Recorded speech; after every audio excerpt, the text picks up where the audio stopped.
دەبوو ئێستا ڕاهێنانیان بکردایە و لە خۆ ئامادەکردندا بوونایە. بەڵام تەنها تیپەکەی بالەی کچانی هەڵەبجە بەشداری خولی بالەی کچانی یانە نایابەکانی کوردستان ناکات. کچانی تیپی بالەی ینی سیروانی شارەزوور دەڵێن ئامادە بووین بەبێ موچەش بەشداری خولەکە بکەین. نزیکەی ساڵێکە بێ لە ڕاهێنان دابڕاوین.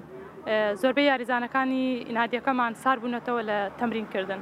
بە دابینکردنی یاریگایەک و کرێ هاتوچۆ بۆمان بەشدارە بین لە زۆربەی یاریەکاندا. تیپێک لە ساڵی 2010 بۆ 2012 یەکەمی پارێزگای سلێمانی بوون. بەڵام ئێستا خەریکە بەرەو هەڵوەشانەوە دەڕۆن. لە پارێزگای هەڵەبجە جگە لە یانەی سیروانی شارەزوور یانەی هەڵەبجەی شەهید و پەیامیش هەیە. بەڵام هیچ کامێکیان تیپی کچانیان نییە.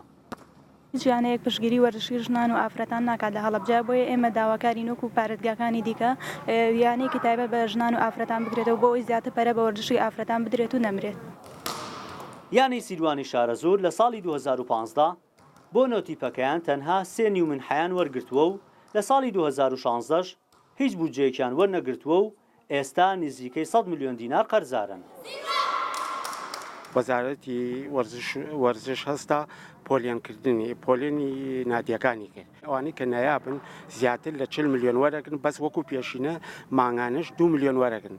بەس ئێمە لە 2012ەوە 1 دیناری وەزارەتی وەرزشمان وەرنەگرتووە، وەکو قەرز ماوە لایەن تا ئێستا نایاناوە پێمان تا ئێمە هاوکاری ئەم کچانیان پێ بکەین.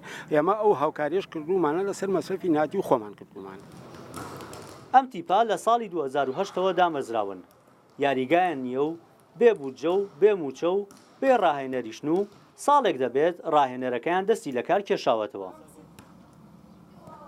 ئێستا لە پارێزگای هەڵەبجە هیچ تیپێکی وەرشی کچان نییە. لەگەڵ دروستبوونی قەیرانی دارایی کچانی هەڵەبجەش لە وەرزش دابڕاون. ڕەبینە ڕەحمەت ڕوودا و هەڵەبجەی شەهید.